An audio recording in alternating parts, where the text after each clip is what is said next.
ಎಂಟನೇ ಗುಂಡಿಯಲ್ಲಿ ಏನು ಪತ್ತೆಯಾಗಿದೆ ಅನ್ನೋದ್ರ ಬಗ್ಗೆ ಈಗ ಹೇಳ್ತೀವಿ ನೋಡಿ. ಅಲ್ಲಿ ಪತ್ತೆಯಾಗಿದ್ದು ಒಂದು ಬಟ್ಟೆಯ ತುಂಡು. ನಿನ್ನೆ ನಡೆದಂತಹ ಉತ್ಖನನದಲ್ಲಿ ಬಟ್ಟೆ ತುಂಡು ಪತ್ತೆಯಾಗಿದೆ.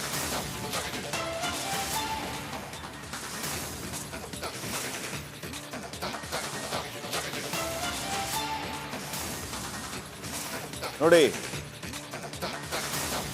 ಮಹಿಳೆಗೆ ಸೇರಿದ ಬಟ್ಟೆ ತುಂಡು ಪತ್ತೆಯಾಗಿರೋದು. ಬಟ್ಟೆ ತುಂಡನ್ನು FSLಗೆ ರವಾನಿಸಿದೆ SIT. ಎಂಟನೇ ಗುಂಡಿ ಅಗೆಯುವಾಗ ಬಟ್ಟೆ ಪತ್ತೆಯಾಗಿದ್ದು, 2 ಅಡಿ ಆಳದಲ್ಲಿ ಬಟ್ಟೆ ತುಂಡು ಪತ್ತೆಯಾಗಿದೆ. ಧರ್ಮಸ್ಥಳದಲ್ಲಿ ಮುಂದುವರೆದ ಶೋಧ ಕಾರ್ಯ. ಎಂಟನೇ ಗುಂಡಿಯಲ್ಲಿ ಬಟ್ಟೆ ತುಂಡು ಪತ್ತೆಯಾಗಿದೆ.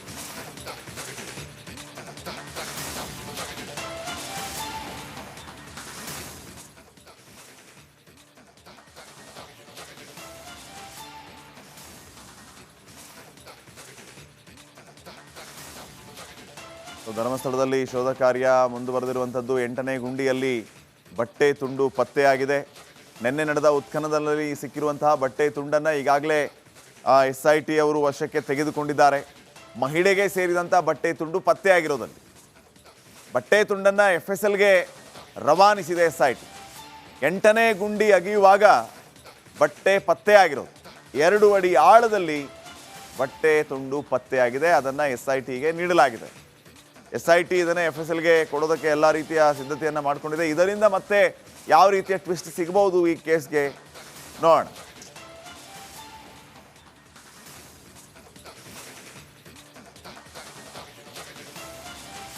ಇನ್ನಷ್ಟು ಅಪ್ಡೇಟ್ಸ್ ಅನ್ನ ಕೊಡ್ತಾರೆ ಪ್ರತಿನಿಧಿ ಮಾರುತಿ. ಈಗ ನೇರ ಸಂಪರ್ಕದಲ್ಲಿ. ಮಾರುತಿ, ಏನೆಲ್ಲ ಅಪ್ಡೇಟ್ಸ್ ಕೊಡ್ತೀರಿ ವಿಚಾರಕ್ಕೆ ಸಂಬಂಧಪಟ್ಟಂಗೆ? ಯಾಕಂದ್ರೆ ನಾವು ಗಮನಿಸ್ತಾ ಇದ್ದೀವಿ ಒಂದೊಂದೇ ಸ್ಪಾಟಲ್ಲಿ ಏನು ಸಿಗಬಹುದು, ಏನು ಸಿಗದೇ ಇರಬಹುದು, ಇದ್ರ ಬಗ್ಗೆ ಭಾರಿ ಕುತೂಹಲ ಇದೆ.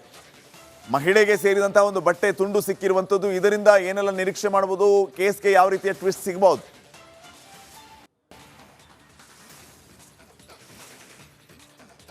ಪಾಟೀಲ್, 1 ರಿಂದ 13 ಜಾಗಗಳನ್ನು ಗುರುತು ಮಾಡಿದ್ದ ಈ ಮುಸುಕುದಾರಿ. ಹೀಗಾಗಿ ಒಂದಿಷ್ಟು ತನಿಖೆಯಲ್ಲಿ ಸಿಕ್ಕಂಥ ಅವಶೇಷಗಳನ್ನಾಗಿರ್ಬೋದು, ವಸ್ತುಗಳನ್ನಾಗಿರ್ಬೋದು, ಪ್ರಮುಖವಾಗಿ ಅವುಗಳನ್ನೆಲ್ಲವನ್ನು ತೆಗೆದುಕೊಂಡು ಒಂದಿಷ್ಟು ಎನ್ಕ್ವೈರಿ ಮಾಡಲಾಗಿತ್ತು. ಎನ್ನಲಾದ ವಸ್ತುಗಳು ಸಿಕ್ಕಿದಾವೆ ಅಂತಕ್ಕಂಥ ಮಾತು ಒಂದು ATM ಕಾಣ್ತಾ ಸಿಕ್ಕಿದೆ. ಅದನ್ನು ಕೂಡ ತನಿಖೆ ಮಾಡೋದ್ರ ಮುಖಾಂತರ ಅದು ಯಾರದ್ದು, ಎಲ್ಲಿಯವರದ್ದು ಇದ್ದಾರ, ಅವರೇನಾದ್ರು ಸತ್ತು ಇಲ್ಲಿಯೇ ಅವರನ್ನ ಹೂಳು ಹಾಕಿತ್ತ ಅನ್ನೋ ಒಂದಿಷ್ಟು ವಿಚಾರಗಳನ್ನ SIT ತನಿಖೆ ಮಾಡಿತ್ತು. ಅದನ್ನು ಕೂಡ ಸಕ್ಸೀಡ್ ಆಗಿರುವಂಥದ್ದು. ಈಗ ಸದ್ಯಕ್ಕೆ 6ರಲ್ಲಿ ಸಿಕ್ಕಂತಹ ತಲೆಗೂಡು ಏನಿತ್ತು ಅವುಗಳನ್ನು ಕೂಡ ಸದ್ಯಕ್ಕೆ FSL ವರದಿಗಾಗಿ ಕಳಿಸಿರುವಂಥದ್ದು. ಅಧಿಕಾರಿಗಳು ಕೂಡ ಸಂಪೂರ್ಣವಾಗಿ ಈ ತನಿಖೆಯನ್ನ ಯಾವುದೇ ತರಹದ ಸೋರಿಕೆ ಆಗದಂಗೆ ಮಾಹಿತಿಯನ್ನು ಕಲೆ ಹಾಕಲಿಕ್ಕೆ ಮುಂದಾಗಿದ್ದಾರೆ. ಅಂದ್ರೆ ಗ್ರಾಮ ಪಂಚಾಯತಿಯಲ್ಲಿ ಚಲಾಯಿಸಿ ಮಾಡ್ತಾ ಇದ್ದಾರೆ.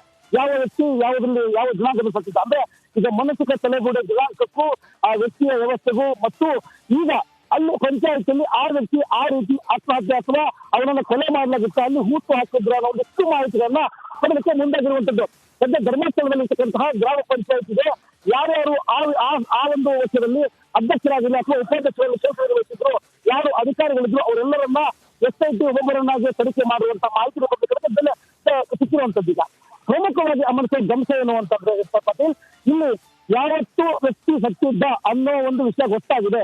ಕಳೆಯೊಬ್ಬರ ಸಿಕ್ಕ ಅಲ್ಲಿಷ್ಟು ಮಾಹಿತಿ ಅಂತಂದ್ರೆ ಒಂದಿಷ್ಟು ಅವರ ಹೆಸರಿನ ಡಾಕ್ಯುಮೆಂಟ್ಗಳಾಗಲಿ ಅದ್ಯಾವುದಾದ್ರು ಸಿಕ್ಕಿದ್ರೆ ಪ್ರಮುಖವಾಗಿ ನೇರವಾಗಿ ಅವ್ರ ಮನೆಗೆ ಕರೆ ಮಾಡೋದ್ರ ಮುಖಾಂತರ ಅಥವಾ ಅವ್ರನ್ನ ಹುಡುಕೋ ಪ್ರಯತ್ನ ಮಾಡಬಹುದು. ಆದ್ರೆ ಇಲ್ಲಿ ಸಿಕ್ಕಂತ ಕೇವಲ ಬಟ್ಟೆಗಳಾಗಿದ್ರಿಂದ ಅದಕ್ಕೊಂದಿಷ್ಟು ಸಮಯ ಬೇಕು. ಈ ಬಟ್ಟೆ ನದಿಯಲ್ಲಿ ಕೇಳಿ ಬಂದ ಬಟ್ಟೆಯ ಅಥವಾ ಕೂತೆ ಹಾಕಿದಾಗ ಮತ್ತೆ ನಿಮ್ಮನ್ನ ಸಂಪರ್ಕಿಸುವಂತ ಎಂಟನೇ ಗುಂಡಿಯಲ್ಲಿ ಏನು ಪತ್ತೆಯಾಗಿದೆ ಅನ್ನೋದ್ರ ಬಗ್ಗೆ ಈಗ ಹೇಳ್ತೀವಿ ನೋಡಿ. ಅಲ್ಲಿ ಪತ್ತೆಯಾಗಿದ್ದು ಒಂದು ಬಟ್ಟೆಯ ತುಂಡು. ನಿನ್ನೆ ನಡೆದಂತಹ ಉತ್ಖನನದಲ್ಲಿ ಬಟ್ಟೆ ತುಂಡು ಪತ್ತೆಯಾಗಿದೆ.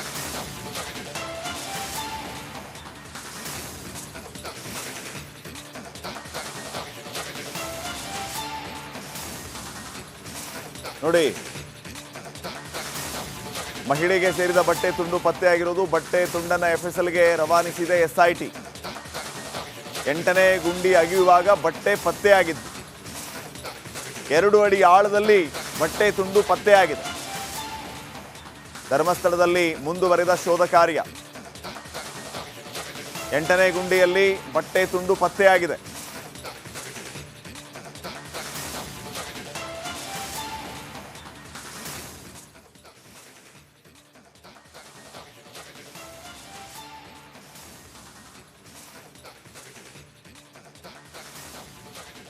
ಧರ್ಮಸ್ಥಳದಲ್ಲಿ ಶೋಧ ಕಾರ್ಯ ಮುಂದುವರೆದಿರುವಂಥದ್ದು. 8ನೇ ಗುಂಡಿಯಲ್ಲಿ ಬಟ್ಟೆ ತುಂಡು ಪತ್ತೆಯಾಗಿದೆ. ನಿನ್ನೆ ನಡೆದ ಉತ್ಖನನದಲ್ಲಿ ಸಿಕ್ಕಿರುವಂತಹ ಬಟ್ಟೆ ತುಂಡನ್ನು ಈಗಾಗಲೇ SIT ಅವರು ವಶಕ್ಕೆ ತೆಗೆದುಕೊಂಡಿದ್ದಾರೆ. ಮಹಿಳೆಗೆ ಸೇರಿದಂಥ ಬಟ್ಟೆ ತುಂಡು ಪತ್ತೆಯಾಗಿರೋದಲ್ಲಿ ಬಟ್ಟೆ ತುಂಡನ್ನು FSLಗೆ ರವಾನಿಸಿದೆ SIT. 8ನೇ ಗುಂಡಿ ಅಗೆಯುವಾಗ ಬಟ್ಟೆ ಪತ್ತೆಯಾಗಿರೋದು 2 ಅಡಿ ಆಳದಲ್ಲಿ ಬಟ್ಟೆ ತುಂಡು ಪತ್ತೆಯಾಗಿದೆ. ಅದನ್ನು SITಗೆ ನೀಡಲಾಗಿದೆ. SIT ಇದನ್ನು FSLಗೆ ಕೊಡೋದಕ್ಕೆ ಎಲ್ಲ ರೀತಿಯ ಸಿದ್ಧತೆಯನ್ನು ಮಾಡಿಕೊಂಡಿದೆ. ಇದರಿಂದ ಮತ್ತೆ ಯಾವ ರೀತಿಯ ಟ್ವಿಸ್ಟ್ ಸಿಗಬಹುದು ಈ ಕೇಸ್ಗೆ ನೋಡೋಣ.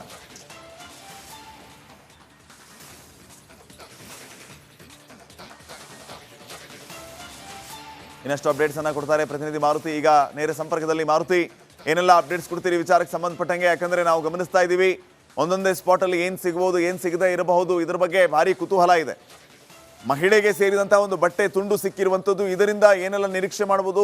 ಕೇಸ್ಗೆ ಯಾವ ರೀತಿಯ ಟ್ವಿಸ್ಟ್ ಸಿಗಬಹುದು?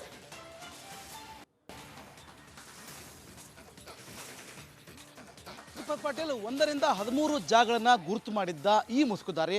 ಹೀಗಾಗಿ ಒಂದಿಷ್ಟು ತನಿಖೆಯಲ್ಲಿ ಸಿಕ್ಕಂಥ ಅವಶೇಷಗಳನ್ನಾಗಿರ್ಬೋದು, ವಸ್ತುಗಳನ್ನಾಗಿರ್ಬೋದು, ಪ್ರಮುಖವಾಗಿ ಅವುಗಳನ್ನೆಲ್ಲವನ್ನು ತೆಗೆದುಕೊಂಡು ಒಂದಿಷ್ಟು ಎನ್ಕ್ವೈರಿ ಮಾಡಲಾಗಿತ್ತು. ಎನ್ನಲಾದ ವಸ್ತುಗಳು ಸಿಕ್ಕಿದಾಗತಕ್ಕಂಥ ಮಾತು ಒಂದು ATM ಪಾನ್ಕ ಸಿಕ್ಕಾಗ ಅದನ್ನು ಕೂಡ ತನಿಖೆ ಮಾಡೋದ್ರ ಮುಖಾಂತರ ಅದು ಯಾರದ್ದು, ಎಲ್ಲಿಯೇ ಇದ್ದಾರ, ಅವರೇನಾದ್ರು ಸತ್ತು ಇಲ್ಲಿಯೇ ಅವರನ್ನ ಹೂಳಾಕಿತ್ತ ಅನ್ನೋ ಒಂದು ವಿಚಾರಗಳನ್ನ SIT ತನಿಖೆ ಮಾಡಿತ್ತು. ಅದನ್ನು ಕೂಡ ಸಕ್ಸೀಡ್ ಆಗಿರುವಂತದ್ದು. ಈಗ ಸದ್ಯಕ್ಕೆ 6ರಲ್ಲಿ ಸಿಕ್ಕಂತಹ ತಲೆಗೂಡು ಏನಿತ್ತು ಅವುಗಳನ್ನು ಕೂಡ ಸದ್ಯಕ್ಕೆ FSL ವರದಿಗಾಗಿ ಕಳಿಸಿರುವಂತದ್ದು. ಅಧಿಕಾರಿಗಳು ಕೂಡ ಸಂಪೂರ್ಣವಾಗಿ ಈ ತನಿಖೆಯನ್ನ ಯಾವುದೇ ತರಹದ ಸೋರಿಕೆ ಆಗದಂಗೆ ಮಾಹಿತಿಯನ್ನು ಕಲೆ ಹಾಕಲಿಕ್ಕೆ ಮುಂದಾಗಿದ್ದಾರೆ. ಅಂದ್ರೆ ಗ್ರಾಮ ಪಂಚಾಯತಿಯಲ್ಲಿ ಚಲಾಯಿಸಿ ಮಾಡ್ತಾ ಇದ್ದಾರೆ. ಯಾವ ವ್ಯಕ್ತಿ ಯಾವುದ್ರಲ್ಲಿ ಯಾವ ದಿನಾಂಕದ ಸತ್ತಿದ್ದ, ಅಂದ್ರೆ ಈಗ ಮಾನಸಿಕ ತಲೆಗೂಡೆ ದಿನಾಂಕಕ್ಕೂ ಆ ವ್ಯಕ್ತಿಯ ವ್ಯವಸ್ಥೆಗೂ ಮತ್ತು ಈಗ ಅಲ್ಲಿ ಪಂಚಾಯತಿಯಲ್ಲಿ ಆ ವ್ಯಕ್ತಿ ಆ ರೀತಿ ಆತ್ಮಹತ್ಯೆ ಅಥವಾ ಅವನನ್ನ ಕೊಲೆ ಮಾಡಲಾಗುತ್ತೆ, ಅಲ್ಲಿ ಹೂತು ಹಾಕಿದ್ರು ಅನ್ನೋ ಒಂದಿಷ್ಟು ಮಾಹಿತಿಗಳನ್ನ ಪಡೆದಕ್ಕೆ ಮುಂದಾಗಿರುವಂತದ್ದು. ಸದ್ಯ ಧರ್ಮಸ್ಥಳದಲ್ಲಿ ಇರ್ತಕ್ಕಂತಹ ಗ್ರಾಮ ಪಂಚಾಯತಿಗೆ ಯಾರ್ಯಾರು ಆ ಒಂದು ವರ್ಷದಲ್ಲಿ ಅಧ್ಯಕ್ಷರಾಗಿಲ್ಲ ಅಥವಾ ಉಪಾಧ್ಯಕ್ಷರಲ್ಲಿ ಕೆಲಸ ವಹಿಸಿದ್ರು, ಯಾರು ಅಧಿಕಾರಿಗಳಿದ್ರು ಅವರೆಲ್ಲರನ್ನ SIT ಒಬ್ಬೊಬ್ಬರನ್ನಾಗಿ ತನಿಖೆ ಮಾಡುವಂತಹ ಮಾಹಿತಿ ಸಿಕ್ಕಿರುವಂತದ್ದು. ಈಗ ಪ್ರಮುಖವಾಗಿ ಗಮನಿಸುವ ಅಂಶ ಏನು ಅಂತಂದ್ರೆ ಪಾಟೀಲ್, ಇಲ್ಲಿ ಯಾವತ್ತು ವ್ಯಕ್ತಿ ಸತ್ತಿದ್ದ ಅನ್ನೋ ಒಂದು ವಿಷಯ ಗೊತ್ತಾಗಿದೆ. ಕಳೆದ ಒಬ್ಬರ ಅಲ್ಲಿಷ್ಟು ಮಾಹಿತಿ ಅಂತಂದ್ರೆ ಒಂದಿಷ್ಟು ಅವರ ಹೆಸರಿನ ಡಾಕ್ಯುಮೆಂಟ್ಗಳಾಗಲಿ ಅದ್ಯಾವುದಾದ್ರು ಸಿಕ್ಕಿದ್ರೆ ಪ್ರಮುಖವಾಗಿ ನೇರವಾಗಿ ಅವ್ರ ಮನೆಗೆ ಕರೆ ಮಾಡೋದ್ರ ಮುಖಾಂತರ ಅಥವಾ ಅವ್ರನ್ನ ಹುಡುಕೋ ಪ್ರಯತ್ನ ಮಾಡಬಹುದು. ಆದ್ರೆ ಇಲ್ಲಿ ಸಿಕ್ಕಂತ ಕೇವಲ ಬಟ್ಟೆಗಳಾಗಿದ್ರಿಂದ ಅದಕ್ಕೊಂದಿಷ್ಟು ಸಮಯ ಬೇಕು. ಈ ಬಟ್ಟೆ ನದಿಯಲ್ಲಿ ಕೇಳಿ ಬಂದ ಬಟ್ಟೆಯ ಅಥವಾ ಕೂತು ಹಾಕಿದಾಗ ಮತ್ತೆ ನಿಮ್ಮನ್ನ ಸಂಪರ್ಕಿಸುವಂತಹ ಕೆಲಸ. 8ನೇ ಗುಂಡಿಯಲ್ಲಿ ಏನ್ ಪತ್ತೆ ಆಗಿದೆ ಅನ್ನೋದ್ರ ಬಗ್ಗೆ ಈಗ ಹೇಳ್ತೀವಿ ನೋಡಿ. ಅಲ್ಲಿ ಪತ್ತೆಯಾಗಿದ್ದು ಒಂದು ಬಟ್ಟೆಯ ತುಂಡು. ನಿನ್ನೆ ನಡೆದಂತಹ ಉತ್ಖನನದಲ್ಲಿ ಬಟ್ಟೆ ತುಂಡು ಪತ್ತೆಯಾಗಿದೆ.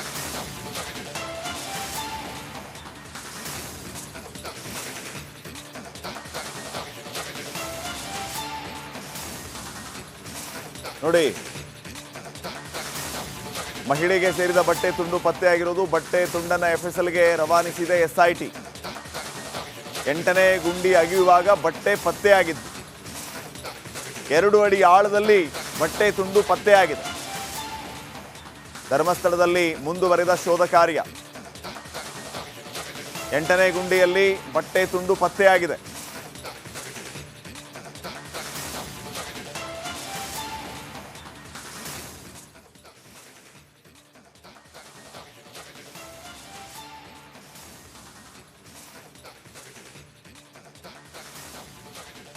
ಧರ್ಮಸ್ಥಳದಲ್ಲಿ ಶೋಧ ಕಾರ್ಯ ಮುಂದುವರೆದಿರುವಂಥದ್ದು. 8ನೇ ಗುಂಡಿಯಲ್ಲಿ ಬಟ್ಟೆ ತುಂಡು ಪತ್ತೆಯಾಗಿದೆ. ನಿನ್ನೆ ನಡೆದ ಉತ್ಖನನದಲ್ಲಿ ಸಿಕ್ಕಿರುವಂತಹ ಬಟ್ಟೆ ತುಂಡನ್ನು ಈಗಾಗಲೇ SIT ಅವರು ವಶಕ್ಕೆ ತೆಗೆದುಕೊಂಡಿದ್ದಾರೆ. ಮಹಿಳೆಗೆ ಸೇರಿದಂಥ ಬಟ್ಟೆ ತುಂಡು ಪತ್ತೆಯಾಗಿರೋದಲ್ಲಿ ಬಟ್ಟೆ ತುಂಡನ್ನು FSLಗೆ ರವಾನಿಸಿದೆ SIT. 8ನೇ ಗುಂಡಿ ಅಗೆಯುವಾಗ ಬಟ್ಟೆ ಪತ್ತೆಯಾಗಿರೋದು 2 ಅಡಿ ಆಳದಲ್ಲಿ ಬಟ್ಟೆ ತುಂಡು ಪತ್ತೆಯಾಗಿದೆ. ಅದನ್ನು SITಗೆ ನೀಡಲಾಗಿದೆ. SIT ಇದನ್ನು FSLಗೆ ಕೊಡೋದಕ್ಕೆ ಎಲ್ಲ ರೀತಿಯ ಸಿದ್ಧತೆಯನ್ನು ಮಾಡಿಕೊಂಡಿದೆ. ಇದರಿಂದ ಮತ್ತೆ ಯಾವ ರೀತಿಯ ಟ್ವಿಸ್ಟ್ ಸಿಗಬಹುದು ಈ ಕೇಸ್ಗೆ ನೋಡೋಣ.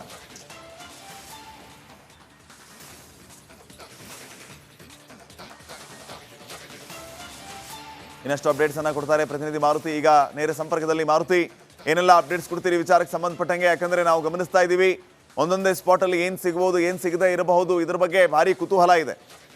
ಮಹಿಳೆಗೆ ಸೇರಿದಂತಹ ಒಂದು ಬಟ್ಟೆ ತುಂಡು ಸಿಕ್ಕಿರುವಂಥದ್ದು, ಇದರಿಂದ ಏನೆಲ್ಲ ನಿರೀಕ್ಷೆ ಮಾಡಬಹುದು? ಕೇಸ್ಗೆ ಯಾವ ರೀತಿಯ ಟ್ವಿಸ್ಟ್ ಸಿಗಬಹುದು?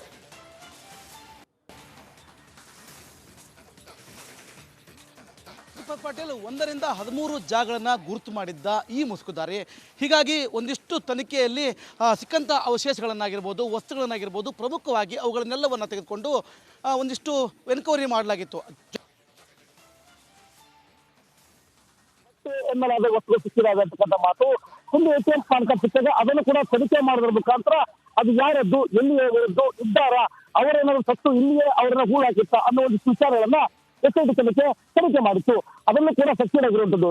ಈಗ ಸದ್ಯಕ್ಕೆ 6 ಸಿಕ್ಕಂತಹ ತಲೆಗೂಡು ಏನಿತ್ತು ಅವುಗಳನ್ನು ಕೂಡ ಸದ್ಯಕ್ಕೆ FSL ವರದಿಗಾಗಿ ಕಳಿಸಿರುವಂತದ್ದು.